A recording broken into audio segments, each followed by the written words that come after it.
So Sarah wants it to be all about the patient experience. Regardless of the numbers or anything behind it, she wants them to come in and what are you looking for? What is your goal? And how can I make that happen for you? And it doesn't matter what, let's say we're seeing filler drop, okay? She's not gonna push filler because we're saying, hey, there's a dip in filler. She's only gonna push filler if that's what you think is the absolute best thing for her patient.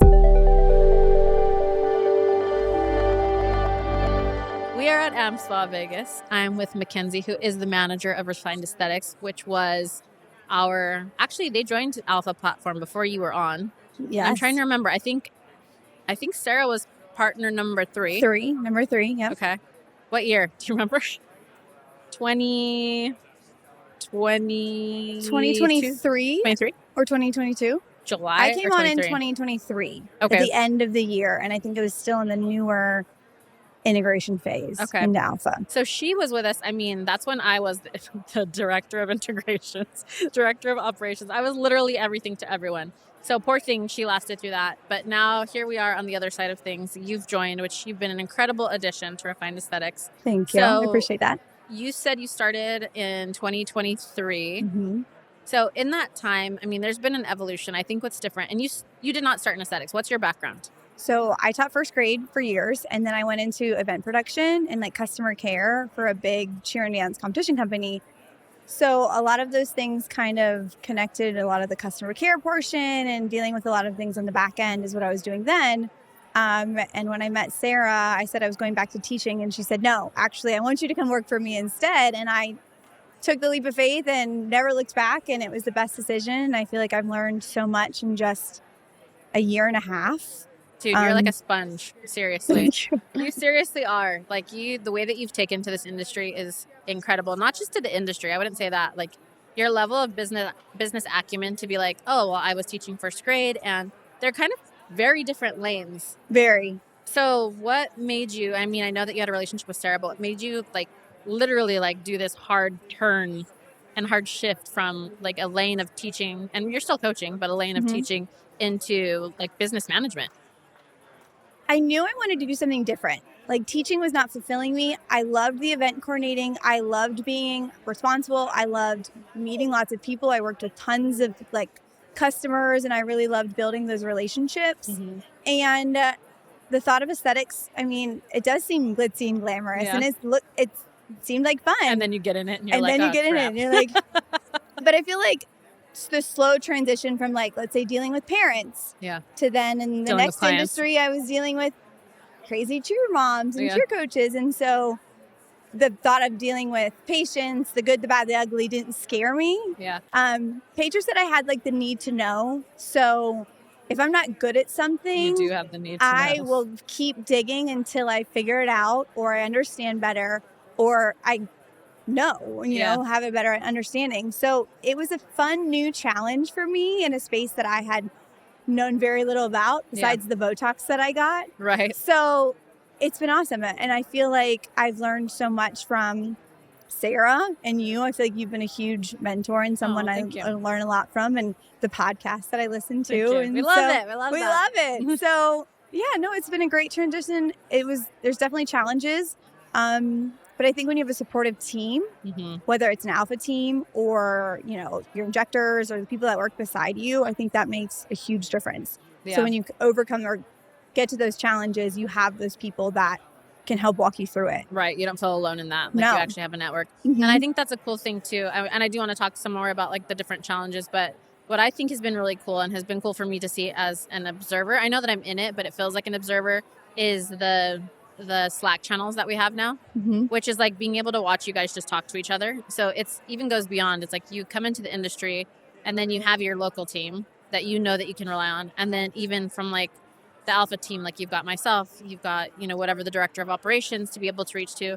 But now it's we've exponentially grown that by being we have this managers channel where people can hop in and be what are you guys doing with this? How have you experienced that? What do you feel has that been successful? How has that helped you? Absolutely. I feel just some silly questions that may seem silly, but something easy where you can just bounce it off and they're going to give you an answer immediately. Someone's going to jump on and be hey, we did this or we did that, or call this person or use this person.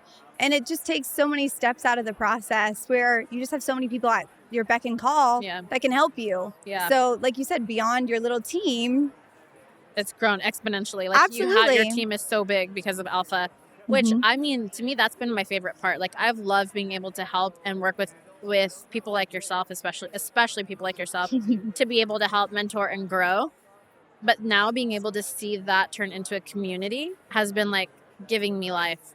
But in general, when you're looking at this community, I think what's so unique about that is, and you may not know this yet, because Sarah is the total opposite of this. Like Sarah wants to share her knowledge. That's why she trains. Like Sarah is an open book and is not the kind of person who's like locked up. Like this is how I do things and I'm not going to tell anyone because this is my secret power. She's like, no, I'm going to tell everyone. She wants to elevate the industry, which makes total sense as to why she joined Alpha Partners or Alpha Aesthetics Partners.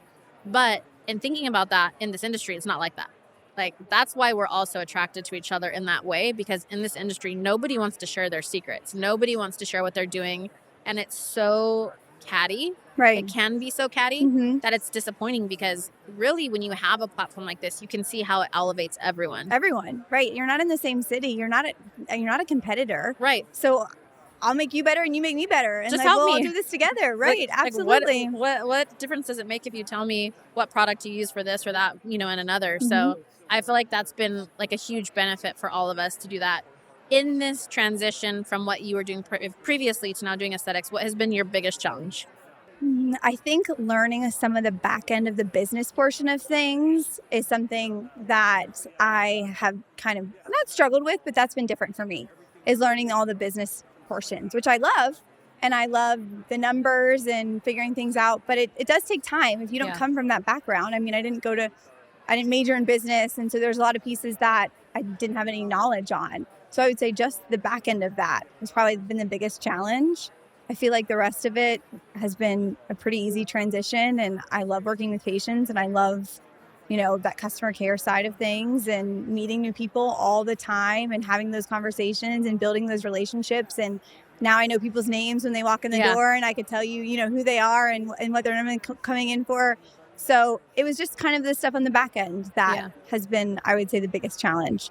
I also think that it's going to be the biggest opportunity, though, because like I said early on, you have this natural instinct towards, well, it makes sense because you talked about you have this need to know.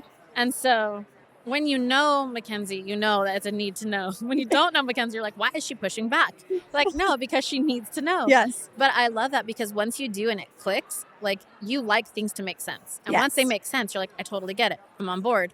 So I think it's this desire to know and to learn. But I think that because you have this natural instinct and this natural ability, that business side of things is going to come really quickly to you. I think the challenge is that when you don't have that background and you're in a business environment, it's hard to know how to manage that and incorporate that into the business, and understanding what role does this play into the business and the success of the business, and understanding the foundation. And then once you do, you're like, oh, this is everything. Right. Absolutely. And you're like, oh, I've got to know the numbers. I've got to understand this. And we've got to understand conversion rates. And we've got to know, because these are things that we can make minor adjustments that really impact the business. So I would say that even though you don't have a business degree, by the way, I don't either, doesn't mean that you don't have the natural instincts for it. And you do. And so just keep pushing that instinct to learn and the why, and being open to the reasoning behind it. Well, this is why we do that, because X, Y, and Z. The other thing, too, is that what I really respect about the Refined Aesthetics practice and Sarah is that she is not... Numbers matter. We all know that. Numbers make business go round. We know that we have to keep an eye on it.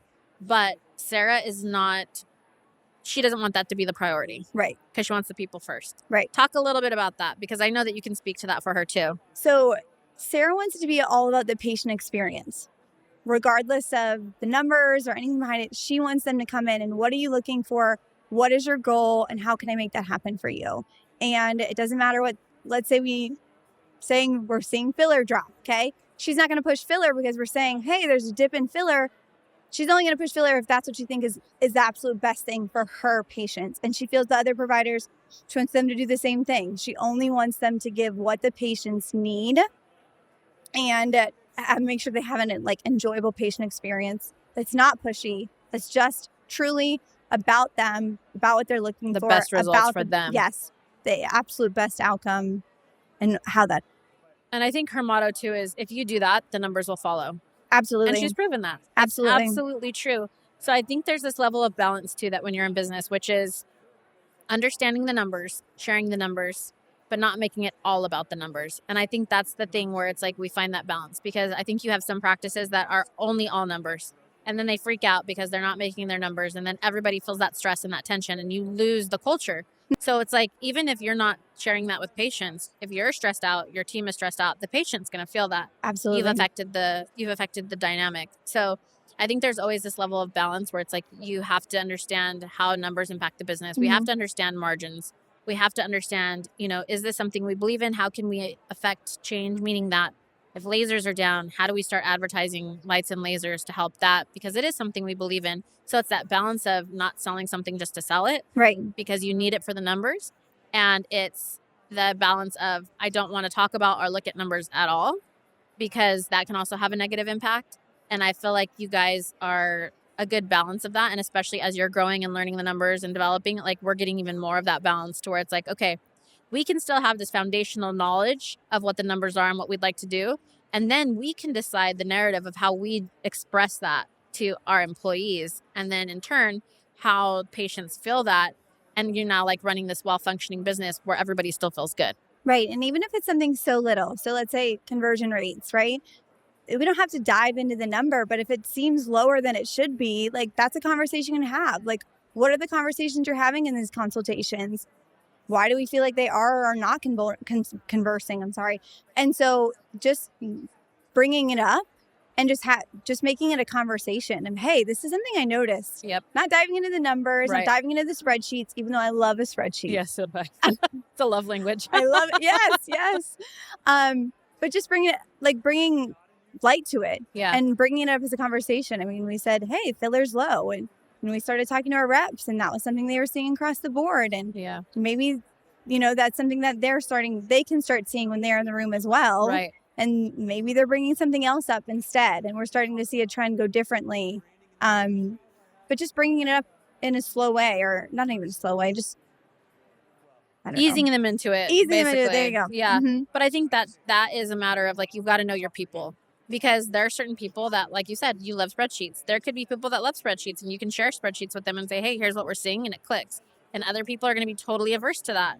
So it's like, that's the other thing I think when you're in leadership, is that you have to learn how your people communicate and how they respond, because as leaders, we're the ones that have to be chameleons. We have to be like, okay, in talking to this person, that person, I know that when I talk to MacKenzie, then she's going to ask a lot of questions, and I'm not going to be on guard because she's asking questions. I know that's how she learns, so I'm going to let her ask questions. So that's how we're going to converse. I know that Rebecca likes things very direct. You don't have to ask her how her day was. You just get into it and get into the numbers with Rebecca, and that's great. So as managers, we have to learn those things when we're talking. So how you talk about numbers and business needs might be different from one provider to another. And then also, as managers, we have to be aware of our sensitivities aren't always necessarily going to be their sensitivities. So really understanding that, I think, really helps with the development of providers. Because, again, same thing, I don't have kids, you have a kid, but the same thing in dealing with, like, family members or friends. It's like we all have different communication styles. Absolutely. We're all going to respond to different things, and we have to do that within those networks too. So we've noticed across the board, and we touched on it a little bit, that filler is starting to decline across the board. Yes. Have you guys experienced that too? Because I know, Sarah's a trainer, and Jackie's incredible. All of your injectors, Amanda's incredible. Have you guys seen filler decline? Absolutely. So we've seen it more recently, and then I had a conversation with our Allergan rep, and it was something that she was seeing as well. So that made me feel better. That's not just you guys. It wasn't just us, right? Yeah, it was everyone. They were seeing it across the board too. And I think we're starting to see people moving towards different things. Like what? Say more about that. I think we've gotten a lot more requests for Ariessence and injecting Ariessence. Which I am excited about Ariessence, by the way. I want to too. develop that so much more. I think there's so much room for growth there as far as, like, this idea of regenerative. I would love to dig in more to Ariessence, because I honestly feel like, why chase something? Filler's going to come back up, but why chase something that might be on the decline? Why not get on board with something that we believe in, that we see having an uptick, that people are excited about, and that we're excited about? Absolutely. And I think it seems a little less scary. Yeah. To jump from Botox to filler. Sometimes, like, that's a lot. It took me a while to get over the hump.